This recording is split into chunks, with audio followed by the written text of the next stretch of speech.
The planet Varos 9 was small and quiet. It was not rich. It had no army, no weapons, and no big cities. People lived simple lives. They farmed, traded small things, and raised their children under two soft blue moons. Most of them had never even seen a spaceship up close. But one night, everything changed. A group of pirate ships appeared in the sky. Without warning, they attacked. They burned farms, stole resources, and kidnapped people. The skies turned red. The leaders of Varos 9 panicked. Their small planet could not fight back. They had no soldiers, only farmers with tools. So they sent an SOS, a distress signal to the stars. The message was short and clear. "This is Varos 9, we are under attack. Please help us, anyone, please respond." They waited. Hours passed. Then days. No reply. People lost hope. Children cried. Families hid underground, listening to the sounds of ships above. The pirates said they would return in 2 days for more. The people of Varos 9 prayed. Then late one night, a strange signal came back. It wasn't from the Peace Council, not from nearby planets, not even from any known star system. The reply was just one word: received. Nothing more, no name, no promise. Just that. The leaders looked at each other, confused and scared. "Who received it?" one asked. "Maybe someone's coming," another said. "But who?" said the oldest leader. "And what if they're worse than the pirates?" That night, the sky changed again. A massive dark shape appeared in orbit, silent, no bright lights, no welcome signal, just a shadow, blocking part of the moonlight. People gathered outside to look. Their mouths opened in shock. It was a ship, but not like any ship they had ever seen. It was huge, dark black metal, sharp edges, silent engines. It looked more like a weapon than a ship. Some called it a monster. Others dropped to their knees in fear. The ship did not speak. It just hovered above the planet like a giant eye, watching. Then, something dropped from it. A small pod, glowing red-hot, fell from the sky. It landed just outside the capital city. People ran to see what it was. The ground around it was burning. Smoke covered the pod, but slowly the door opened. A figure stepped out. Tall, wearing strange armor that looked alive, moving slightly like it was breathing. The armor was black with glowing red lines. The figure wore a helmet that hid their face. They didn't speak. They simply looked around, scanning everything. The buildings, the people, the sky. The leaders came forward, carefully. "Are you here to help us?" the governor asked. The figure turned to them. For a moment there was silence. Then the figure spoke in a deep, calm voice. "This world is weak. You need correction." Everyone was silent. What does that mean?" the governor asked again, but the figure walked past them, not with anger, not with kindness, just purpose. People moved aside. They watched the stranger scan the damage done by the pirates. Every movement was precise, cold, focused. Suddenly, a child stepped forward. A small girl holding a broken toy. "Are you going to fight the bad people?" she asked softly. The figure stopped, looked down at her, then knelt and handed her something. It was a small cube, shining blue. She held it. The cube showed a hologram of the pirate ships, locations, weak points. Without another word, the figure stood and walked away, heading toward the hills. That night, the warship in orbit powered up. It did not fire. It did not move. It simply waited. And, above the clouds, lightning flashed. The people of Varos 9 didn't sleep that night. Fear gripped them tighter than any chain. The strange ship hovered over the planet, casting a long shadow across the land. It was like the sky itself had turned into a wall, solid, dark, and cold.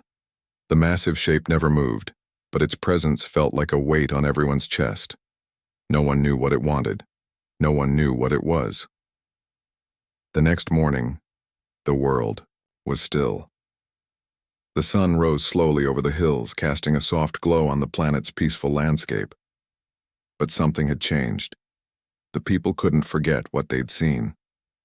They couldn't ignore the silent giant above them. The governor and the town leaders met early, trying to figure out what to do. They'd sent the SOS. They'd hoped for help, but no one had expected this. A strange, cold figure, a warship hovering over them. What was going on? Why had they been chosen? They didn't come to help, one leader said, his voice shaking. They came to teach us something. But what?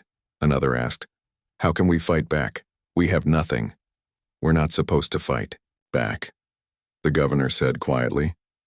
We're supposed to learn. And just like that, they knew. The figure wasn't here for a peaceful mission.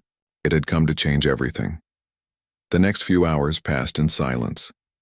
The ship remained high above, unblinking, unmoving. It didn't send a signal, didn't make a sound. But the people of Varos 9 felt something shifting. Something was coming, and it was like the planet itself had begun to hold its breath.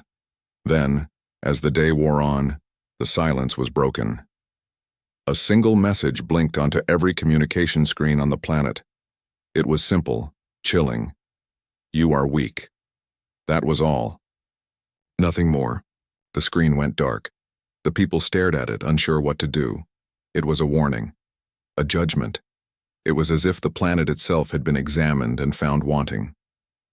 We have to do something, the governor said, pacing now. We can't just wait, we need answers. Hours passed.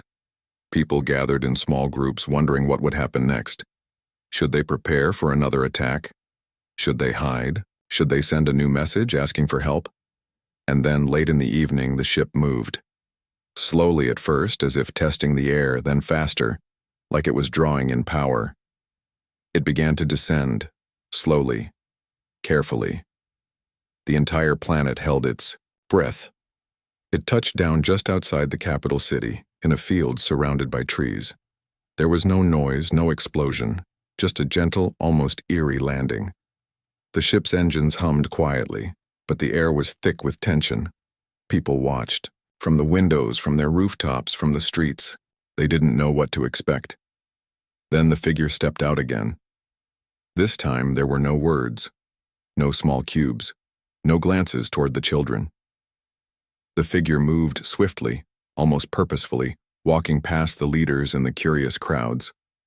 The people stared in silence, confused, afraid, and mesmerized by the figure's calm, controlled movements. The figure reached a tall stone wall just outside the city. It was old, crumbling. Nothing special. Just part of the city's ancient architecture. The figure stopped in front of it, raising a hand. Without any sign of effort, the wall began to crumble. The stones cracked, then fell apart, breaking into dust like they had never been built to last. The figure didn't speak, but the message was clear. Nothing here is permanent. The people watched in stunned silence. The city was old, older than most of the world's history. But in seconds, the figure had shown them something. They weren't safe in their old ways. They weren't safe hiding behind walls. As the dust settled, the figure turned and looked, at the leaders finally speaking once more. You will rebuild, the figure said. Not to hide, but to defend. It wasn't a request. It wasn't an offer of help. It was a command. The figure left as quietly as it had come, returning to the ship. And as the sun set, the massive warship slowly began to rise again, its shadow stretching long across the land. But this time, it didn't disappear into the distance. It stayed above, watching. The people of Varos 9 were not the same. They had seen something. They had felt it. The message was clear. The old ways were gone. It was time for something new. And in the silence that followed, they knew one thing for sure. The battle for their survival had just begun. The people of Varos 9 had barely begun to understand what had happened when a new wave of fear swept across the planet. For days they tried to rebuild, following the instructions given by the mysterious figure. They worked together, using their hands and minds, rebuilding their city with a new purpose. But every night, the shadow of the warship loomed above, a constant reminder that they were being watched, judged, and tested. No one could forget what the figure had said. You will rebuild, not to hide, but to defend. The weight of that command hung heavy in the air. The people worked hard, but they also wondered why had they been chosen for this strange mission. Why had the Deathworlders come to them? They weren't a great civilization. They weren't warriors. They were farmers, builders, peaceful people. So why had the warship arrived? As the days passed, whispers began to spread. Some said the warship was a blessing, a sign that Varos 9 was destined for greatness. Others feared it was a test. One, they might fail. The more they worked, the more uncertain they became. It felt like their world was shifting beneath their feet. Then one evening, something unexpected happened. A communication signal came through on the planet's old network, a message from the pirates who had attacked them before. It was short, but the meaning was clear. We're coming back, all of us. We'll take everything you've built. The people of Varos 9 froze. They had hoped that the pirates would never return. They had been so focused on rebuilding, they had forgotten to truly prepare for what came next. And now the pirates were coming with even more ships, more firepower. Panic started to spread. People gathered in small groups talking in whispers. What were they supposed to do? They had no weapons, no defenses, only the tools they used to farm, to build. They had worked hard to follow the Deathworlders' advice, but would it be enough? That night, the shadow of the warship grew darker, stretching across the land. It had been silent for so long, and the people wondered, was it waiting for something? Were they being tested again? As the moon rose high, the answer came. The warship's engines roared to life, and for the first time it moved, slowly at first, then faster. It descended towards the surface, its massive shape cutting through the air. The people of Varos 9 watched in stunned silence, their hearts racing. This was it. The moment they had been waiting for. But then, something even stranger happened. Instead of flying directly toward the pirate fleet, the warship turned. It flew in a wide arc, circling the planet. The people watched, confused. Why wasn't it heading straight for the pirates? What was it doing? And then, the truth became clear. The warship was scanning. Not just the pirates, but everything. The cities, the forests, the oceans, the people. It was looking at the entire planet, assessing it, taking in every detail. It was as if the ship was deciding something, making a judgment. The people had no idea what it was searching for, but they couldn't help but feel that the moment of reckoning was near. Hours passed, and the ship finally stopped its circling. It hovered above the city, and for the first time in days, everything went silent. There was no hum of engines, no sound of movement, just quiet. And then the figure appeared again. This time it didn't speak immediately. It simply stood there, looking down at the people as if waiting for them to understand. Finally, the figure spoke, its voice calm and unfeeling. You are not ready. Those 3 words hit like a shockwave. The people of Varos 9 looked at each other, unsure of what they meant. Were they being punished for not preparing enough? Were they being tested again? The figure stepped forward, raising a hand. It pointed toward the distant horizon, where the pirates' ships were now visible. Coming closer. The people's hearts raced as they saw the fleet, more ships than before, more weapons and more danger. But then the figure did something unexpected. Without a word, it turned back to the warship, and the engines roared once more. The warship shot into the sky, faster than the people could blink. The people of Varos 9 watched, confused and anxious as the ship disappeared into the atmosphere. And for the first time, they were truly alone. The pirates were almost here. The warship was gone, and Varos 9 had to face whatever came next without help. But something had changed in them. They weren't just survivors anymore. They were becoming something new. The warship had shown them their weaknesses, yes, but it had also shown them the strength that came with facing fear and danger head-on. They had been tested, and they had survived. But now, the real battle was about to begin. As the night fell, the people of Varos 9 stood together. They didn't know what the future held, but they knew one thing. They wouldn't go down without a fight. The pirates wouldn't be able to take everything from them, not without a challenge, and they would be ready. The sun dipped low beneath the horizon, casting a soft golden glow over the land of Varos 9. The once quiet, peaceful planet now hummed with a sense of urgency. The people had worked together, rebuilding their cities, learning to adapt to the strange teachings of the Deathworlders. But now, as the sky darkened, an unsettling silence fell over them. The pirates were close. The warship had disappeared, leaving them with no guidance, no protection. The people of Varos 9 stood at a crossroads. They had been given a glimpse of strength, a taste of something they hadn't known before. But now, they had to prove it. It was no longer about hiding or hoping for someone to save them. They were on their own, and the pirates were almost at their doorstep. It was the night before the pirates were set to arrive. The air was thick with anticipation, tension hanging, heavy in the atmosphere.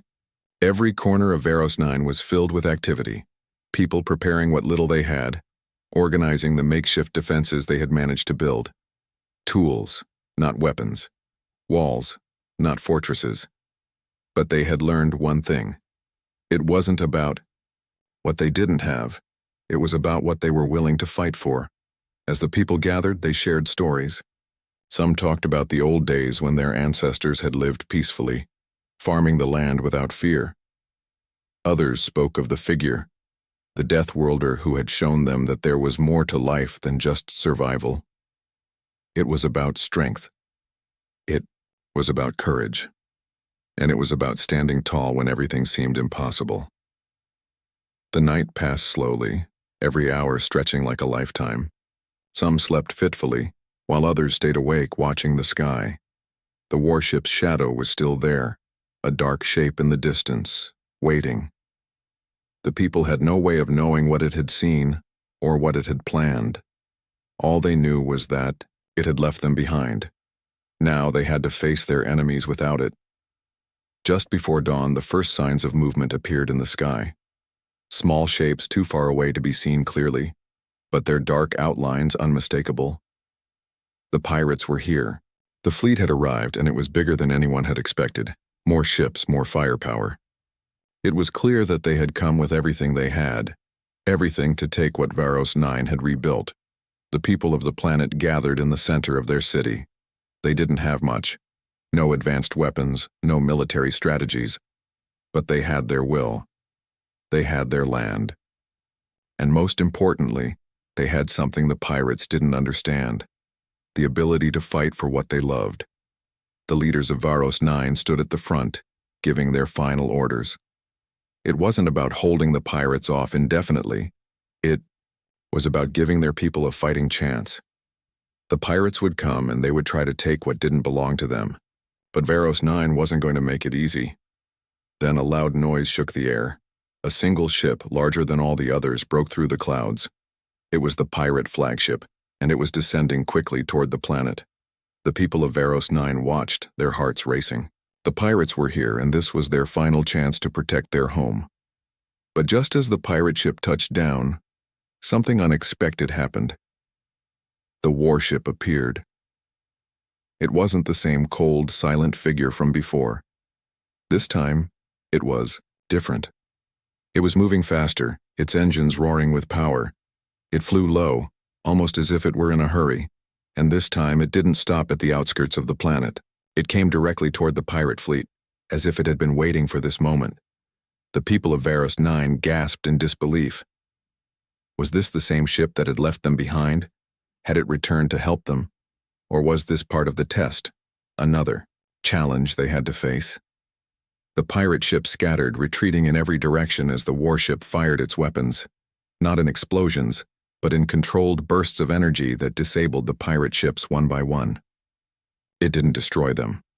It simply rendered them useless, leaving the pirates confused and helpless. The ships fell from the sky, one after another, until only the pirate flagship remained. The warship circled the flagship once, then hovered, above it, waiting.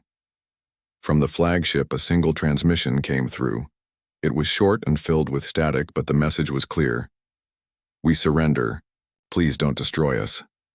The people of Varos 9 looked at each other, unsure of what to think. The pirates, once so powerful, now begging for mercy? It was almost unbelievable. And then the warship did something that no one expected. It didn't destroy the flagship. It didn't give the pirates mercy. It simply said one word, a word that would haunt the pirates for the rest of their lives. Leave. And with that, the pirate fleet turned and fled, disappearing into the atmosphere, leaving behind nothing but the wreckage of their ships. The people of Varos 9 stood in stunned silence. They had won. They had faced the pirates without the warship's help, and they had stood their ground. But as they looked up at the warship now hovering above them, they realized something important. The real victory wasn't in defeating the pirates. It was in the fact that they had learned to fight for themselves. The warship didn't stay long. It didn't need to. It had done what it came to do. It had tested them, pushed them to their limits, and shown them their own strength. As the warship rose into the sky, leaving Varos 9 behind, the people knew that they were no longer just survivors. They had become something new, something strong. The people of Varos 9 weren't waiting anymore. They weren't looking for someone to save them. They had learned that when you stand tall, when you fight for what's yours, there's nothing that can break you. They were ready for whatever came next, because they had learned how to defend their home, their lives, their future, and they would never be the same again. The days after the pirates' retreat were filled with both relief and a lingering unease. The people of Varos 9 had won their first battle, but they knew this wasn't the end. The warship had left them with a gift, a new sense of strength, a new understanding of what they were capable of. But it had also left them with a question. What now? The pirates were gone, but the galaxy was vast. Who would come next? And were they truly ready for whatever was out there? The warship had come and gone without a trace. But the people of Varos 9 had felt its presence, an echo of something beyond their understanding. The figure that had shown them strength, that had left them with the challenge to rebuild, had vanished. But it hadn't disappeared completely. The lessons it had taught remained in every stone, every structure, every heart. The leaders of Varos 9 had gathered again, this time to discuss the future. The planet had been tested. The people had stood their ground. But the galaxy was still a place of danger, a place full of unknowns. Could they continue on their own? Could they trust the strange Deathworlders to return if they needed help again? As the leaders debated, a soft humming sound filled the air. It was faint at first, almost imperceptible, but it grew louder as it approached. People stopped what they were doing, looking up, their hearts racing. The familiar shape of the warship appeared on the horizon, cutting through the clouds like a shadow. The people gathered in the streets, staring up at the ship, their minds racing with questions. Had the Deathworlders returned to finish their test? Had they come to offer more guidance, or was something else about to unfold? The ship didn't descend this time. Instead, it hovered above the planet higher than before, its presence like a silent, watching eye.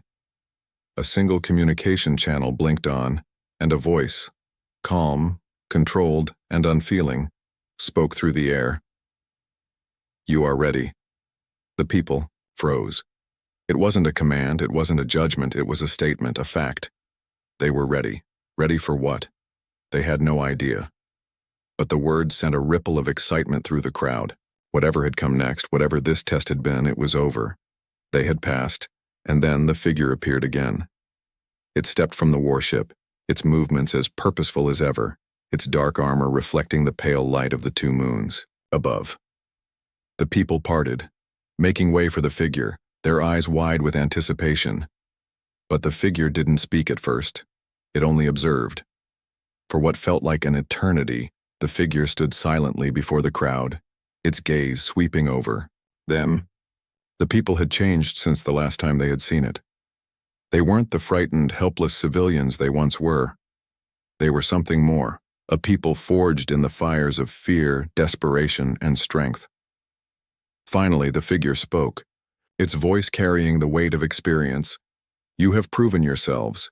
You have learned. But now you must decide what you will become. The words echoed in the hearts of the people. What would they become? The question wasn't about surviving anymore. It was about something greater. The people of Varos 9 had been given a choice: to remain in the shadows of their past or to rise above, to stand as equals among the stars. The figure raised its hand, and the warship above them began to hum again. This time, it wasn't the same cold energy. This was something different, something alive. The ship shifted, its shape changing, twisting into a form that was even more striking, even more powerful than before. It was as if the ship itself was responding to the people's will, reshaping itself to match the new strength they had discovered within. The figure stepped forward, handing a small device to the governor of Varos 9.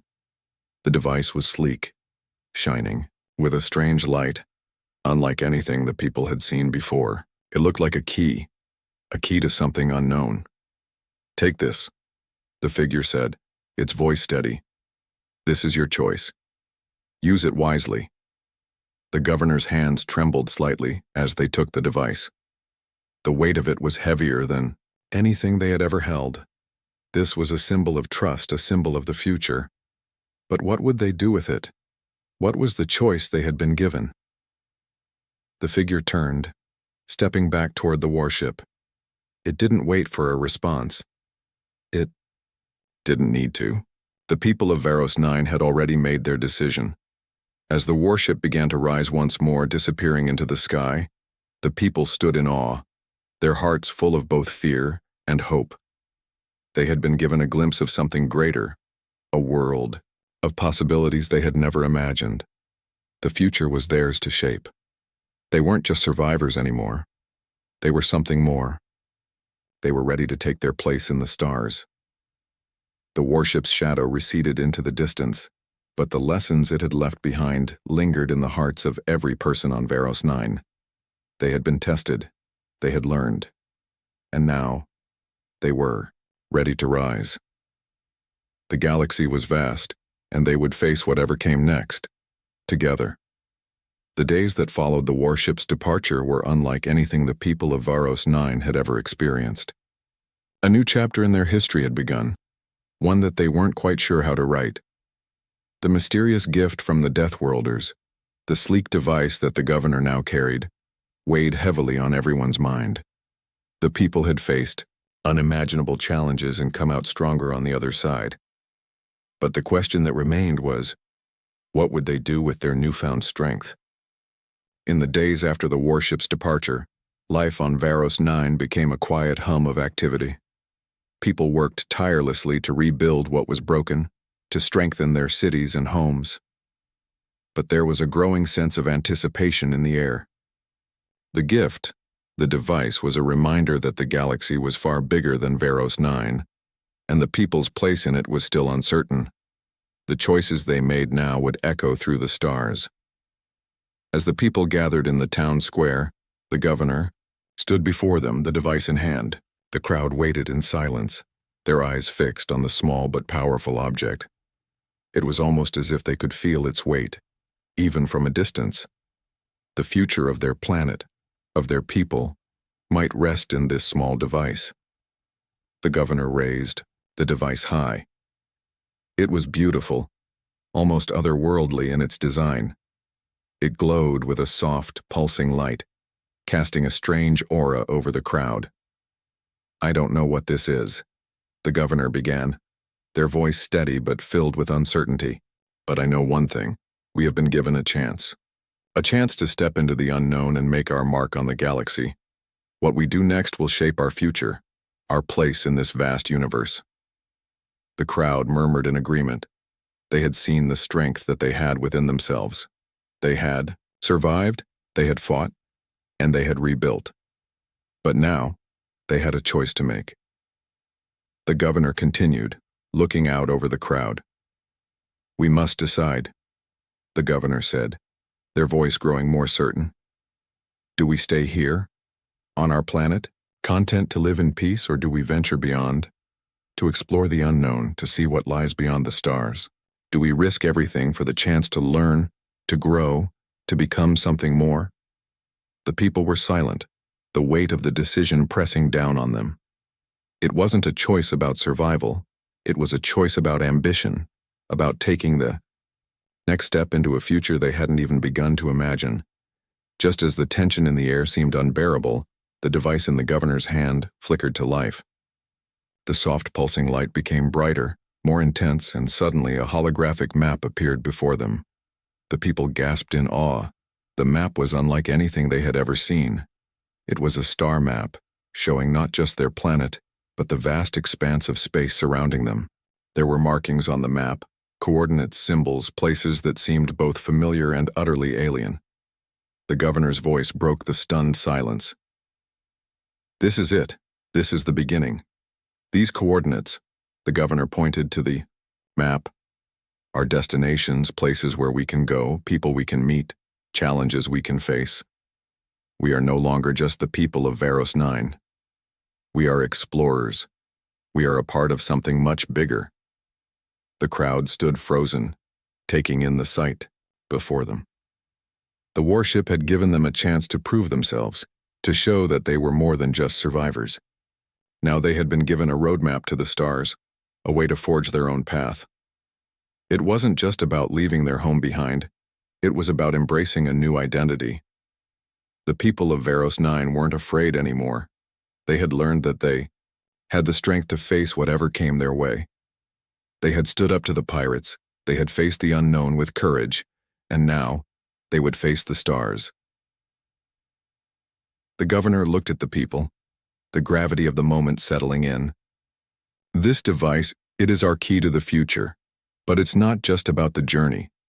It's about what we do along the way, what we learn, the allies we make, the enemies we face. This is a chance for us to grow, to become part of something bigger than ourselves, a chance to become the architects of our own fate." The crowd erupted in murmurs, whispers of excitement and wonder filling the air. They had been given the chance to step into the unknown, to take their place among the stars.